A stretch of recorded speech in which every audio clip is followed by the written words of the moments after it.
So, good morning, viewers. We know that Bangladesh is undergoing an unprecedented crisis as former Prime Minister Sheikh Hasina, who had been in power for 15 long years, resigned and fled the country amid protests. To discuss past, present, and future of Bangladesh and of India and Bangladesh ties, we have with us Veena Sikri. She is the former ambassador to Bangladesh. Very good morning to you, ma'am. Good morning. How are Uh, you? good. Ma'am, when we look at the social media, very graphic and very violent visuals are coming out of Bangladesh. We do know that now we have a head of the interim government, Mohammed Yunus. How soon do you think that the situation will come under control? Well, I think first to see when the situation can come under control, we have to assess why the situation has arisen in the first place. And I think this is a very crucial aspect to be addressed. Everybody is talking about a student protest movement. Everybody is talking about a quota reform movement. But I can tell you that the events in Bangladesh have nothing to do with quota reform or a students' movement. This has been a regime change operation, and we have to find out who put it into place and why and how. And I tell you the reason why I'm saying this, because if you look at the students' demands, if you look at the quota reform issue, then this matter is one on which the government of former Prime Minister Sheikh Hasina and the students have been always on the same page.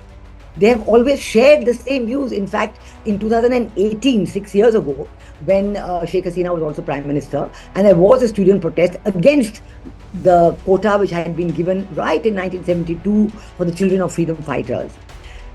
So the students in 2018 were protesting against it, and despite the fact that this was an issue which the Awami League in 1972 had brought to the fore and had said that, you know, these are the children of freedom fighters, they need special privileges because they brought freedom to our country. Despite all that historical background, Sheikh Hasina accepted that, all right, you want to change, we'll change, because the bond between Awami League and students have always been very strong. And students were in the forefront of the fight for liberation in 1971. And in 1971, on 25th of March, when Yahya Khan broke off the talks with Sheikh Mujib and left and went back to West Pakistan and ordered the Pakistan army in what is today Bangladesh to do Operation Searchlight, which was a genocidal attack on the people of Bangladesh, the first target was Sheikh Mujib, arrest him and take him back to West Pakistan. Second target was the students in Dhaka University. They have always been, they have faced the brunt of these forces that were against the liberation of Bangladesh. So, wanting to be on the same page then, in 2018, Sheikh Hasina removed the quota. This year, in June, somebody went into appeal to the High Court, and the High Court restored the quota. Nonetheless, Sheikh Hasina, still being on the same page with the students, went to the Supreme Court in appeal.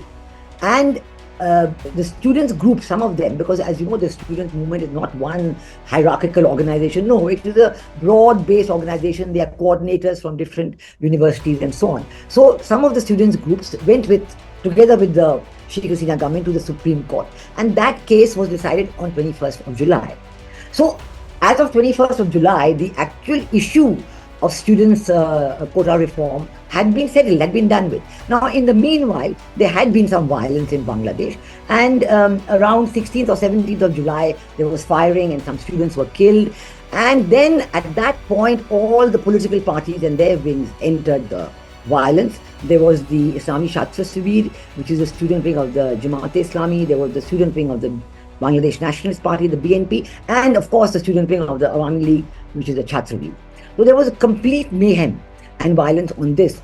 In fact, I want to recall to you that, of course, Sheikh Hasina appealed to the country. She appealed for calm. She said, wait till 21st July. I will do a judicial inquiry into the students' killing and so on. But by the time the protests had been taken over by these elements, these political elements, and even 3 days ago, to show realistic what I'm saying, 3 days ago, the Daily Star Bangladesh, a very well-known newspaper in Bangladesh, they actually published a report. They studied how many people had died in that from 16 July onwards, they came to the conclusion that 204 people had died and 53 of them were students. So the rest were obviously bystanders, police, law and order officials, political party figures and so on. But because the political parties had taken over, because the regime change had now come into operation, the regime change program. So these violence, the killings, they multiplied. Army was called in, but at some point the army decided that they would not go ahead with the killing of the people because they don't want to be against the people. So that is when the decision was made, and I think it was made, looks like, by a group within the army. Although the army chief was a person very close to Prime Minister Sheikh Hasina, they decided that she must go, and so they gave her 45 minutes, and she left. But I want to put just one last sentence on this point. To illustrate further my point, I want to say that if it was genuinely a students' protest, and if it was genuinely to do with the killing of students, then we would not have seen what we have seen in the last 2 or 3 days in Bangladesh, which is number one, breaking the statues of Sheikh Mujib, who is the father of the Bangladesh nation and very dear to the students' hearts. They all revere him as the father of the nation who gave Bangladesh their independence. Then you have seen they have seen throughout the attack on civilian strategic infrastructure, the Bangladesh television building, the national data center, highways, and flyovers, and all kinds of things which benefit the people. And then you've also seen in the last 2 days, I would say 24 to 48 hours, attacks on the Hindu minority. You've seen even today's papers, 20 Awami League people, members, killed in the rural areas. Now, would the students be doing this? Now, this is a kind of a very, very difficult situation that's going on. I would like to ask, my question is to Amnesty International. Where is your talk of human rights? Have you said anything about what's going on in Bangladesh? Have you said anything about the killings, the destruction of infrastructure, the impact on the common man? My question even is to Professor Dr. Muhammad Yunus, because he called the breaking down of the statue as celebrations. Now, are the killing of the Awami League people celebrations? Is the attack on the Hindu minority celebrations?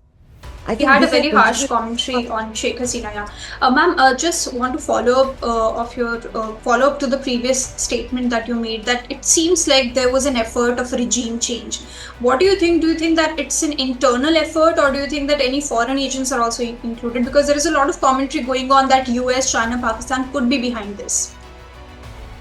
Well, I think, as always, as we have seen in any country in the world, many other countries in the world, two things. Firstly, when it is a pure students' agitation and there is nobody behind the students' agitation, then it just peters out. You have students' agitation, they make their demand, they talk to the government, they get some of the demand, they don't get some of the demand, and eventually they go back and everything is normal. But when the students' agitation is backed by others, then you have chaos and violence all over the world. In Bangladesh, the same thing has happened. Now, obviously, there was somebody backing this, or somebody who wanted to take control of the situation and change or morph the students' agitation into a regime change operation. Now, who would be behind it? I will point to 2 or 3 things. One is, just the previous month, July, Prime Minister Sheikh Hasina went to China. And it was a visit that had been planned long in advance. In fact, President Xi Jinping was in Dhaka in 2016. But again, Prime Minister Sheikh Hasina was the Prime Minister. And since then, there have been very good relations between China and Bangladesh, and a lot of projects, a lot of financial assistance being announced. So now that Sheikh Hasina was planning the return visit, the expectation was that she wanted to have talks with President Xi Jinping. She wanted to talk about financial assistance because she's already gone to the IMF for help for the Bangladesh economy. So she wants to ask China also for help, maybe rescheduling of debts and so on. But the reception she got in China was completely the opposite of what she expected. And she got a very frosty reception, cold, no protocol, no respect, not even a meeting with President Xi Jinping, a very, perfunctory meeting, just exchange of pleasantries and so on. And the talks were left to the Prime Minister, Li Qiang, who is, of course, very much of a bureaucrat type of person there.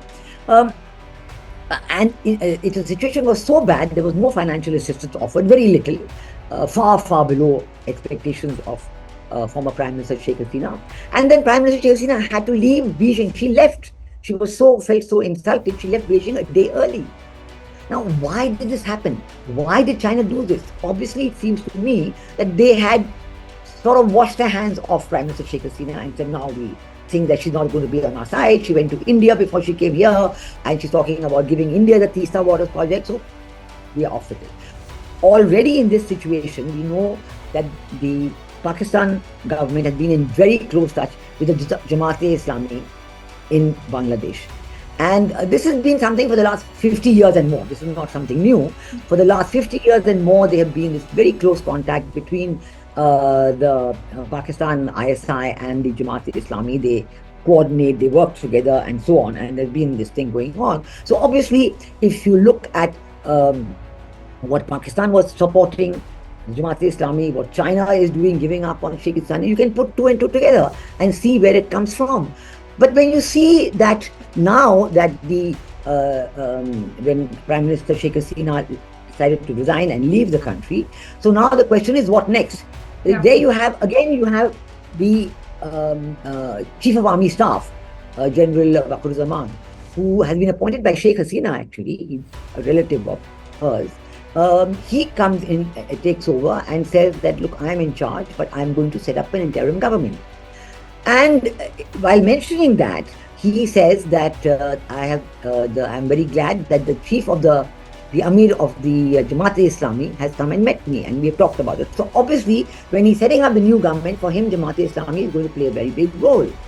But soon you have an indication that no, it is Professor Dr. Mohammed Yunus who is being talked about as the head of the interim government.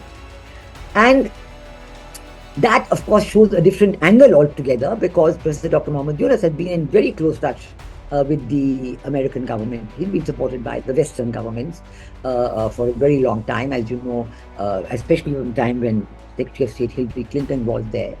And also, this is a complete repeat of what happened in 2007, 2008.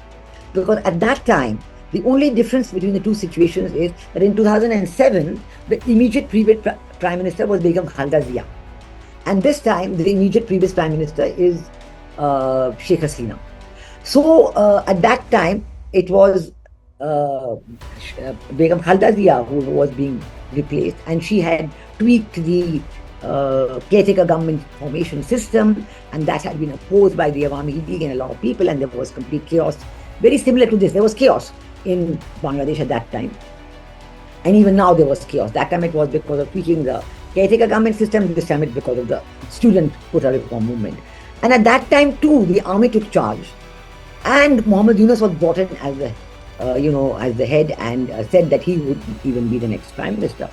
And Mohammed Yunus tried to make a political party.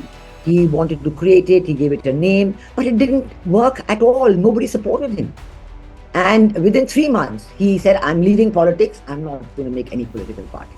And there was a caretaker government for a couple of years, but then the army had to get back to barracks. It was an army-backed caretaker government. They had been told that if you take political power, you're not going to do UN peacekeeping operations. And so they gave it up, and the army arranged the election.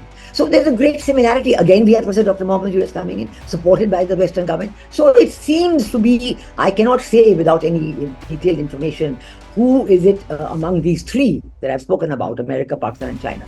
But certainly I would say that within Bangladesh, perhaps within the army, there is a strong group which wanted this change, and which, maybe backed by the Jamaat-e-Islami. Some inside help, definitely. Ma'am, what do you think about what is the future of Sheikh Hasina? Because we do know that she has sought asylum from UK, but UK has said, as per a report, that there is no provision as such, and she needs to seek asylum from a country where she reaches safe first. So what do you have to say about this? Is she going to stay in India, or is she going to apply to asylum to any other country? Well, I must say first and foremost that her son, Sheikh Hasina's son, Joy, he made a statement yesterday that my mother has not applied for asylum anywhere. She is merely looking at various options of where she would like to stay. And the name of UK came up because former Prime Minister Sheikh Hasina's sister, Rihanna, she lives in UK. I think she's a British national. And in fact, her daughter, Sheikh Rihanna's daughter, is actually a member of the Labour government, and has also been made a junior minister in the Labour government. It is natural that she might have thought of going back to the UK. And I was very surprised at the kind of elaborate statements that the UK government came up with, because there's possibly no formal asylum application at all, as confirmed by the son of former Prime Minister Sheikh Hasina. So if there's no formal application, what is the UK government responding to? That's Yeah. number one. Number two, I'm also very surprised because actually the son of the former Prime Minister Begum Khalda Zia, her son Tariq Rahman, who played a very big role in the government when Begum Khalda Zia was Prime Minister, he had his own office, it was called Hawa Bhavan, and everything, it was known that everything was decided in Hawa Bhavan, you know. So, but then when there was the army-backed caretaker government, there were a lot of cases initiated against Begum Khalda Zia, even against Sheikh Hasina and against, Tariq Rahman. And these cases were followed up when Sheikh Hasina became Prime Minister. And so he has a lot of cases against him and he fled the country. He wanted to go and he went to the UK. So he's living in the UK for the last 15 years and it's never occurred to the UK government to think that he's taking asylum and he's in refuge and we should not have any problem. In fact, they say that he's fully supported by the ISI in the UK. So, it is very strange to see the UK government reacting like that. And also we know that there are many other, former leaders of various governments who also happily live in the UK for a long time. And what happened also is there was news that the USA has also withdrawn its visa for Sheikh Hasina, because on the grounds that it was a diplomatic visa and now she's no longer Prime Minister. So obviously maybe UK and USA are acting in coordination, so they are trying to shut off that route. So at the moment she's in India. If she decides to ask to stay on in India, I'm sure the Indian government will consider it very positively, very favorably, and they will be able to, offer her stay here if she should ask for it. So that is let us wait and see how the situation evolves and what she would like to do and where she would be the safest. Ma'am, my next question is, because we know that under Sheikh Hasina's regime, we had close ties with Bangladesh. What do you think, where do you see the ties between the countries in future? Because the government still needs to come in power. We have an interim setup, but how do you foresee it? Well, I think that as we have always maintained, three things. First of all, India and Bangladesh are very close neighbors. We have a 4,000-kilometer border with Bangladesh, the longest in any country in the world, even with China, Pakistan. All those borders are smaller than the border with Bangladesh. So it is very important for both countries. This is the important in practice, that if there's a 4,000-kilometer border with Bangladesh, it's important for India. And in fact, as a measure of concern about what is happening in Bangladesh, we have declared a curfew along a 200-meter all along the border, so that there should be no untoward situation or people trying to come over into India, because we are very disturbed to learn that actually there seems to be some kind of a police strike in Bangladesh. This is a very strange situation where all the policemen have disappeared. And even the embassies, the foreign embassies in Bangladesh are not being protected by the police anymore. And the army has sent in its people there. So we do know that the Border Guard Bangladesh, BGB, which is the organization safeguarding the border of Bangladesh, they say that their juniors have also disappeared from the border. There is some, I don't know if confirmed or unconfirmed. But there is a report also today which said that army played a mute spectator. Yeah, so they are very worried that what will happen if there's no guarding on the other side. So we are obviously taking a lot of care with that. So, but this is important for India and for Bangladesh. So the Bangladesh people also have a 4,000-kilometer border with India. It's important for them. Second point is that we have, because of our close neighborhood, because of our very important Prime Minister Modi's neighborhood first foreign policy, and we've always wanted to develop the closest possible relations with Bangladesh in every field: economic, people to people, education, culture. We have a shared civilization heritage.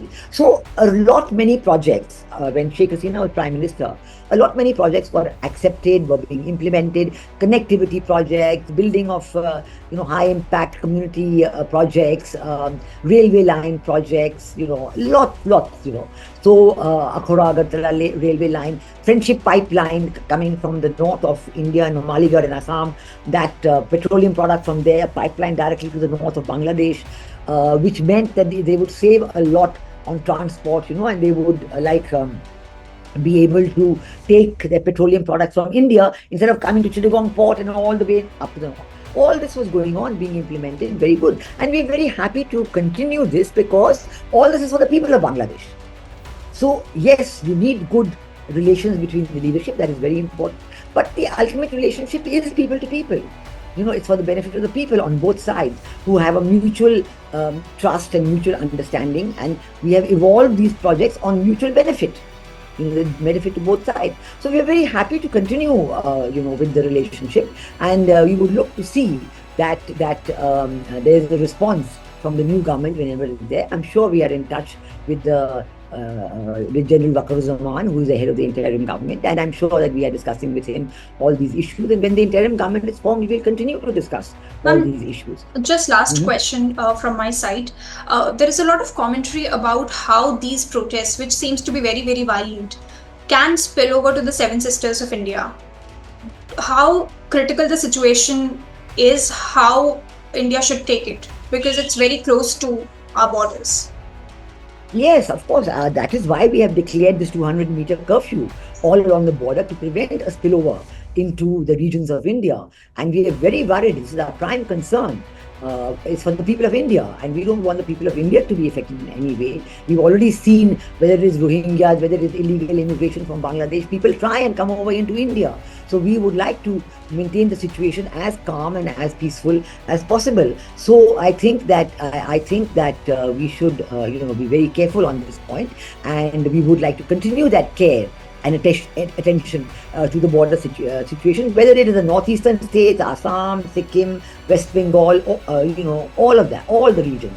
We're very, very concerned about that. Yeah. Thank you so much, ma'am. Thank you for giving your time to us to discuss the Bangladesh. Thank you, ma'am. Thank you. Bye. Bye-bye.